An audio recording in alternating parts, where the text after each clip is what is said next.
Hello everyone. In today's video we're going to see how you can withdraw money from Yahoo Fantasy Sports account. So it's a pretty simple process. First, you're on your Yahoo Fantasy app. What you're going to do is on the top left corner you're going to click on your profile icon.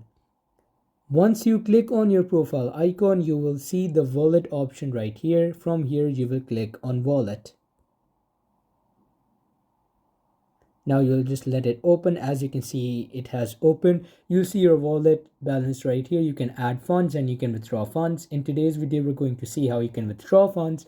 So what you're going to do is, of course, your wallet balance will be shown right here and you can withdraw that by pressing on withdraw funds.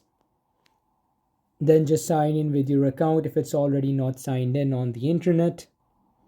And after you've properly signed in, you're just going to add your card details and then you will select the amount that you want to withdraw, and from there you will amount your funds from Yahoo Fantasy to your bank. Thanks for watching and subscribe for more.